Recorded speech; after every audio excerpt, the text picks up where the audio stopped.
사도신경으로 신앙 고백하시겠습니다. 나는 전능하신 아버지 하나님 천지의 창조주를 믿습니다.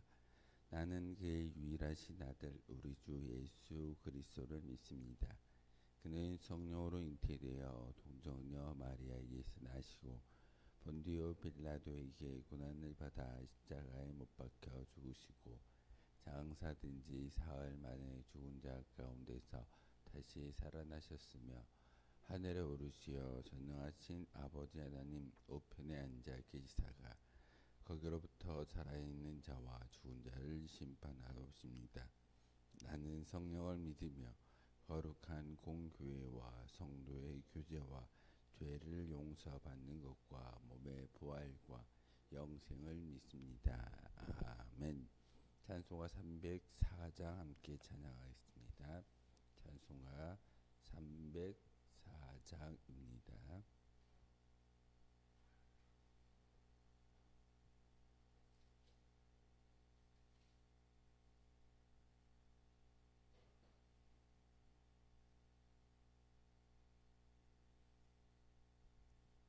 찬송가 304장입니다.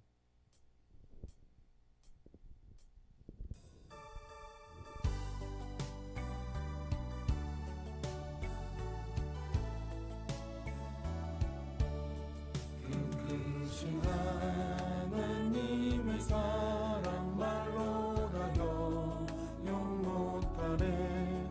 저 높고 높은 별을 넘어 이 낮고 낮은 땅 위에 죄범한 영혼 구하여 그 아들 보내사 화목제물 삼으시고 죄 용서하셨네. 하나님 크신 사랑을 증량다 못하네. 영원히 변치 않는 사랑 성도여 찬양하세. 괴로운 시절 지나가고 땅 위에 영화세할 때 주 믿지 않던 영혼들은 큰 소리 외쳐 울어도 주 믿는 성도들에게 큰 사랑 베푸사 우리의 죄 사했으니 그네 잊을까. 하나님 크신 사랑을 증량다 못하네. 영원히 변치 않는 사랑 성도여 찬양하세. 하늘을 두루마리 삼고 바다를 머물 삼아도 한없는 하나님의 사랑 다 기록할 수 없겠네. 하나님의 크신 사랑 그 어찌 닿았을까. 저 하늘 높이 쌓아도 채우지 못하리. 하나님 크신 사랑을 증량다 못하네. 영원히 변치 않는 사랑 성도여 찬양하세. 아멘. 함께 보실 할 말씀은 로마서 12장의 말씀 보겠습니다. 12장 1절에서 마지막 21절까지의 말씀입니다. 로마서 12장의 말씀 12장 1절에서 마지막 21절까지의 말씀을 한 절씩 교독으로 하는 말씀 받들어 읽겠습니다. 그러므로 형제들아 내가 하나님의 모든 자비하심으로 너희를 구원하노니 너희 몸을 하나님이 기뻐하시는 거룩한 산 제물로 드리라. 이는 너희가 드릴 영적 예배니라.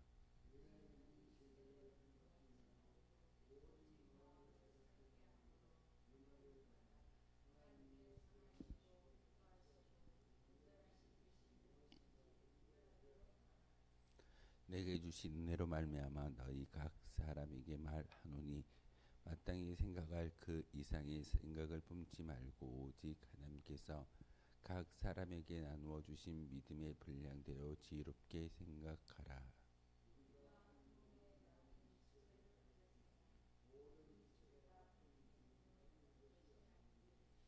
이와 같이 우리 많은 사람이 그리스도 안에서 한 몸이 되어 서로 지체가 되었느니라.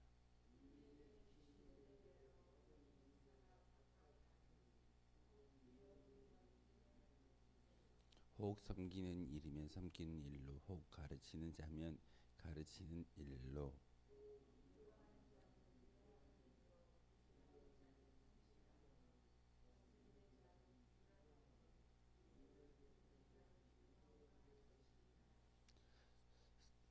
사랑에는 거짓이 없나니 악을 미워하고 선에 속하라.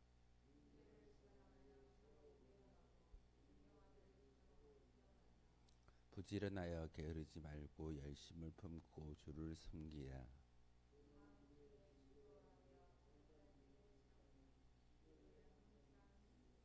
성도들의 쓸 것을 공급하며 손 대접하기를 힘쓰라.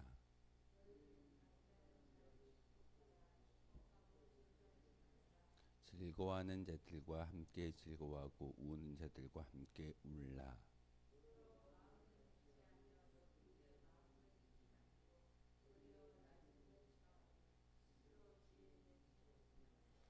아무에게도 악을 악으로 갚지 말고 모든 사람 앞에서 선한 일을 도모하라.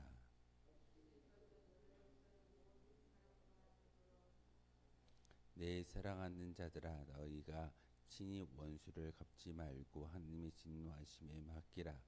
기록되었을 때 원수 갚는 것이 내게 있으니 내가 갚으리라고 주께서 말씀하시니라.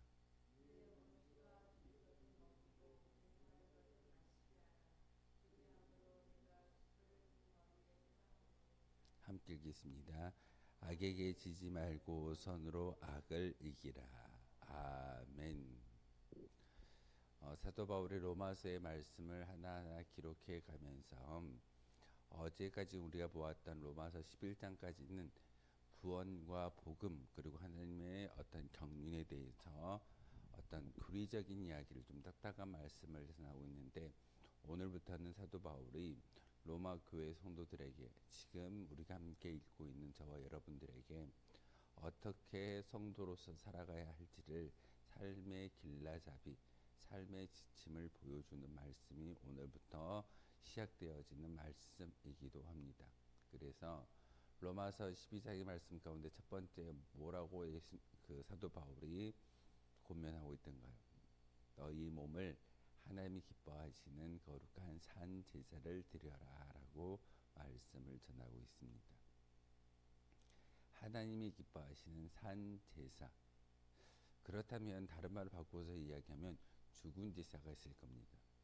분명히 죽은 제사는 동물들의 피를 뿌림으로써 어떤 그들이 말하는 제사를 드리는데, 동물의 피를 뿌린다라는 것은 자기가 지었던 모든 죄에 대해서 그때그때마다 제사를 통해서 하나님의 용서함을 구하는 것이 제사의 본 의미인데, 성전에 올라가서 예배하는 그 모든 것 가운데 예수님은 바로 저 십자가상에서 단번에 우리의 과거와 현재와 미래의 모든 죄를 용서해 주셨습니다.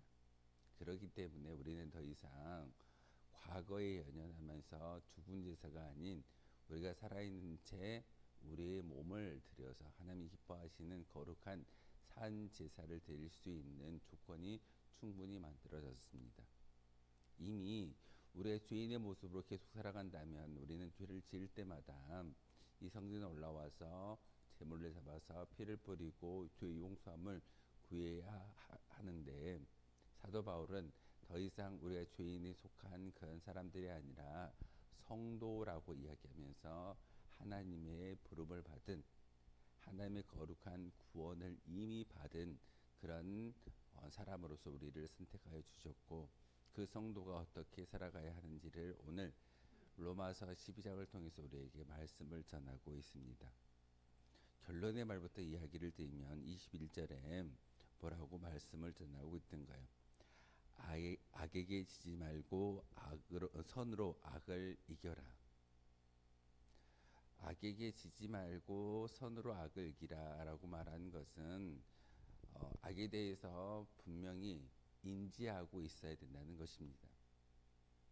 악을 그저 지나가는 그냥 우리 삶의 자리에서 우리에게 다가오는 그런 모든 현상들을 그저 놓고 보는 것이 아니라 저것은 악이야, 저것은 선이야, 저것은 성도가 해야 될 일이고 저것은 성도가 하지 말아야 해. 그런 분별력 가지고 지혜롭게 사는 것이 온전한 성도인데, 그 악에 대해서 그 악을 우리가 율법을 지키고 예배를 드리고 또한 그 모든 것들을 어떤 악으로 갚는 것이 아니라 온전한 선으로서 기도함으로써 나아가는 것이 성도의 방법이다라고 우리에게 가르침을 주고 있습니다. 원수를 사랑하라. 예수님께서 원수를 내 몸처럼 사랑하라 라고 말씀하셨는데, 수많은 사람들에게 이 이야기를 전하면 원수를 용서할 수는 있으나 사랑하지는 못합니다 라는 것이 우리의 모습이기도 합니다. 하지만 사도 바울은 오늘 그 원수를 사랑할 수 있는 것은 우리가 선을 행하는 것이 진정한 사랑의 모습인 것을 우리에게 보여주고 있습니다. 인간이 하나님에 대해서 원수였을까요? 사랑의 대상이었을까요? 하나님은 인간을 만드셨기 때문에 사랑의 대상이었지만, 인간은 그 사랑의 대상에서 머물러 있지 아니하고 하나님을 대적하는 대적자로서 살아가는 것이 우리의 모습이기도 합니다. 하지만 하나님이 우리를 사랑하여 주셨기에 예수님을 보내주셨고, 저 십자가의 증거를 통해서 구원받을 수 있는 은혜를 주셨습니다.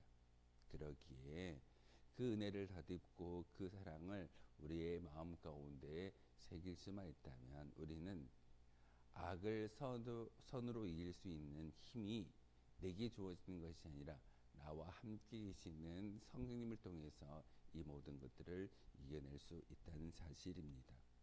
그래서 12절 말씀 가운데 특별히 우리가 해야 될 가장 첫 번째 그 사명은 우리의 몸을 들여서 죽은 제사가 아닌 산 제사, 더 이상 생명을 취하는 제사가 아니라 우리의 삶을 통하여서 하나님의 기쁨이 될 수 있는 그런 산 제사를 드려야 하는 것이 우리의 어떤 사명인 것을 사도 바울은 분명하게 가르침을 주고 있습니다. 거룩한 장소 이 성전에 올라와서 기도하고 예배하는 것만이 어떤 제사가 아니라 삶의 자리에서 하나님을 찾고 그 자리에서 하나님을 불러 기도하는 성도가 많아질 때 바로 하나님이 기뻐하시는 거룩한 산 제사가 우리를 통해서 이루어질 수 있다는 사실입니다. 저는 우리 교회 성도들이 한 시간의 예배보다 삶의 자리에서 내가 진정 하나님을 섬기는 백성이다 라고 자랑할 수 있는 성도가 많아지기를 소망합니다. 50명, 60명, 100명이 이 자리에 모여서 예배하는 것도 중요한 일이겠지만, 은총교회라는 믿음의 공동체에 속한 믿음의 사람들이 세상에 나아가서 하나님을 증거하고 기뻐하고 찬양할 수 있음에, 그리고 오늘 본문에 나와 있는 것처럼 성령의 은사를 받은 사람들은 분명히 특별한 은사가 주어질 겁니다. 봉사하는 것과 기도하는 것과 가르치는 것과 섬기는 것과 위로하는 것과 여러 가지 모양으로 분명히 사명이 주어질 건데, 그 사명대로 쓰임받고 분별할 때, 그리고 삶의 자리에서 이와 같이 열심을 가지고 내게 주어진, 내가 가지고 있는 어떤 능력이 아니라 하나님이 주신 은사를 통해서 세상 가운데 그 은사를 보여줄 때 진정 하나님의 나라는 이 땅 가운데 확장되어질 줄 믿습니다. 우린 종종 주기도문이라는 그 기도를 통해서 하나님 나라가 이 땅 가운데 임하여지기를 소망합니다 라고 열심히 기도하지만, 정작 예배당에 나와서 기도할 뿐 삶의 자리에서는 하나님의 나라가 확장되어지는데 우리가 별로 그렇게 관심 갖지 않는 것이 우리의 모습일 때도 참 많이 있습니다. 하지만 로마서 12장의 말씀을 통해서 사도 바울이 우리에게 이야기하는 것은 세상 가운데 나아가서 하나님의 나라를 확장하는데, 그리고 우리에게 하나님이 은사를 주셨는데 그 은사는 여러 가지의 모양입니다. 방언일 수도 있고, 또한 오늘 말씀을 전하는 것처럼 가르치는 일, 구제하는 일, 섬기는 일, 위로하는 일, 여러 가지 모양이 분명히 있을 겁니다. 그 은사를 우리에게 주시는 것은 그 은사를 통해서 하나님의 뜻을 분별하는 것이 우리의 모습이어야 합니다. 하나님의 뜻을 분별하지 않고 내게 주어진 능력을 가지고 사랑한다면 그것은 온당한 하나님이 기뻐하시는 거룩한 산제사가 될 수 없습니다. 그러기에 2절의 말씀을 통해서 너희는 이 세대를 본받지 말고 라고 분명하게 전제 조건을 두고 있습니다. 세상의 가치와 세상의 어떤 이념을 받아들이지 말고 세상과 구별된 성도의 삶을 통해서 하나님의 뜻을 분별하는 것이 우리의 목적이다라고 우리 가르쳐 주고 있습니다. 그렇기 때문에 너희는 이 세대를 본받지 말라라는 것은 세상의 가치와 세상의 어떤 즐거움을 따르는 것이 아니라 하나님의 어떤 복음의 은혜를 덧입을 수 있다면 세상보다 더 큰 능력이 우리 가운데 주어진다는 사실을 사도 바울은 오늘 말씀을 통해서 우리에게 권하고 있습니다. 그러면서 이 12장의 말씀을 통해 우리가 세상에 나가서 해야 될 일들을 분명하게 가르쳐 주고 있습니다. 은혜만을 이야기하는 것이 아니라 복음의 진리만을 교리적으로 많은 사람들에게 내가 믿는 예수님이 이런 사람이야 라고 소개하는 것도 중요한 일이겠지만 그 교리보다 먼저 악을 선으로 이길 수 있는 은혜가 우리 가운데 있어져야 합니다. 교회 안에서도 또한 믿음의 사람들이 열심히 살아가다 보면 분명히 난관을 만나고 돌부리에 걸려 넘어질 때도 있을 겁니다. 시험 들 때가 있다는 사실입니다. 하지만 그 시험을 인간의 방법으로 이기던가요? 우리를 힘들게 하는 악한 사람들을 인간의 방법으로 악으로 그들을 갚던가요? 아닙니다. 절대적으로 기도하고 기도함을 통하여서 하나님이 그 모든 것들을 갚아주시라라고 말하는 것이, 기도하는 것이 우리의 모습이기도 합니다. 다윗은 왕이었습니다. 그의 말 한마디면 그의 신하들이 대적하는 그런 대적자들을 죽일 수도 있고, 또한 다윗의 말대로 나라가 승승장구할 수도 있었을 겁니다. 하지만 다윗은 철저히 그 모든 대적자들을 미워했던 것이 아니라 하나님께는 토로함을 통하여서 시편의 말씀을 읽다 보면은 다윗이 저렇게 이야기할 수 있을까? 하나님, 저 악한 나를 힘들게 하는 대적자들을 하나님 진멸하여 주시고 죽여주시고 멸하여 주십시오. 그런데 삶의 자리에서는 다윗이 그런 자기의 수하들에게 그 대적자들을 향해서 진멸하거나 적대적인 말을 하지는 아니했습니다. 하나님께만 절대적으로 토로했던 기도의 사람이 다윗이었습니다. 우리도 마찬가지이어야 합니다. 우리를 힘들게 한다 할지라도 철저히 하나님께 기도함으로 내어 맡길 때 하나님께서 갚아주신다라는 것이 하나님의 뜻이고 계획입니다. 그러기에 오늘 사도 바울은 4번의 전도 여행을 통해서 여러 번 죽을 고비를 넘겼지만 그들을 어떤 원망의 대상으로 보는 것이 아니라 오늘 21절의 말씀처럼 그들은 악이지만 악을 이길 수 있는 방법은 선을 베풀고 선을 행함을 통하여서 악을 이길 수 있다. 그리고 그 악은 하나님께서 책망하시고 심판하실 것이다 라는 그런 확고한 믿음이 있었기 때문에 21절의 말씀을 우리에게 권하고 있습니다. 분명히 우리를 힘들게 하고 넘어뜨리고 우리가 어떤 어려운 환경 가운데 놓일 때도 분명히 있을 겁니다. 하지만 하나님께서 우리에게 말씀하시는 것처럼 선으로 악을 이길 수 있는 방법은 더 큰 믿음이 있어져야 합니다. 내가 하는 것이 아닙니다. 나를 힘들게 하고 우리를 어렵게 하는 그런 사람들을 만날 때마다 우리 인간적인 생각은 어찌 보면은 그냥 똑같이 인과응보적인, 그가 나를 힘들게 했기 때문에 나도 그를 힘들게 하는 것이 세상의 논리이겠지만, 이셀의 말씀에 너희는 이 세대를 본받지 말라, 인과응보적인 말씀을 전하는 것이 아니라 악을 행하는 그런 원수들마저도 선을 베풀므로써 하나님의 뜻을 그들에게 전달하는 것이 우리의 사명이다라고 말씀을 전하고 있습니다. 쉬운 말은 아닙니다. 하지만 마지막 이 로마서 12장 이후에 나와 있는 사도 바울의 이야기는 성도로서 어떻게 살아가야 해야 되는지 삶의 지침을 하나하나 가르쳐 주고 있습니다.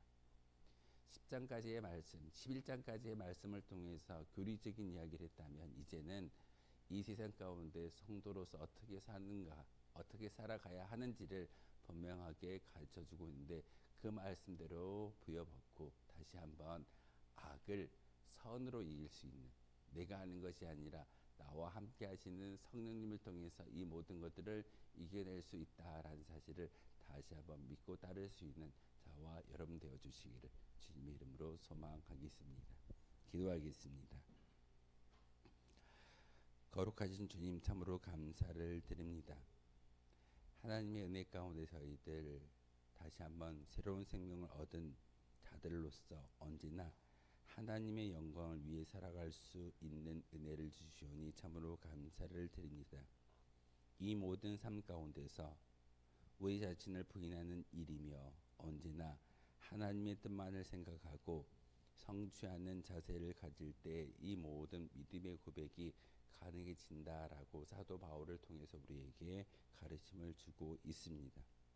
순종함을 통하여서 하나님이 기뻐하시는 산 제사를 드리는 성도들이 되게 도와주시고, 우리에게 생명을 주셨사오니, 우리에게 믿음을 주셨사오니, 오늘 사도 바울의 음성을 통하여서 가르쳐 주셨던 것처럼 하나님이 기뻐하시는 거룩한 산 제사가 우리의 삶의 모습이길 소망합니다. 특별히 하나님, 저희들 기도할 때 육신의 질병으로 인해서 어려움 당한 성도들 위해서 중보하며 기도하고 있습니다. 하나님, 그들을 친히 찾아가 주시고 하나님께서 의로운 오른손으로 안수하여 주심으로 그 모든 질병이 치유되어지며 다시 한번 하나님의 은혜였습니다 라고 고백할 수 있는 그러한 믿음의 고백이 그들 가운데 일어나게 큰 권능을 바라여 주옵소서. 그리함으로써 다시 한번 우리 온전교회에 속한 모든 성도들이 하나님의 은혜 가운데 얼마나 기쁘고 아름다운 삶을 살아가는지를 많은 사람들에게 보여줄 수 있는 거룩한 믿음의 공동체 되게 하시며, 특별히 하나님, 오늘 말씀을 통해서 우리에게 음성 들려주셨던 것처럼 우리가 하는 것이 아니라 우리와 함께 하시는 성령님을 통해서 거룩한 산 제사가 바로 우리의 삶의 표상이고 표본인 것을 알게 하셨사오니, 오늘 하루의 삶을 통하여서 하나님만을 찬미할 수 있는 거룩한 성도 되게 도와주옵소서. 예수 그리스도의 이름으로 기도하옵나이다. 아멘. 하늘에 계신 우리 아버지, 아버지의 이름을 거룩하게 하시며 아버지의 나라가 오게 하시며 아버지의 뜻이 하늘에서와 같이 땅에서도 이루어지게 하소서. 오늘 우리에게 일용할 양식을 주시고 우리가 우리에게 잘못한 사람을 용서하여 준 것 같이 우리 죄를 용서하여 주시고 우리를 시험에 빠지지 않게 하시고 악에서 구하소서. 나라와 권능과 영광이 영원히 아버지의 것입니다. 아멘. 오늘 말씀을 생각하며 기도하도록 하겠습니다.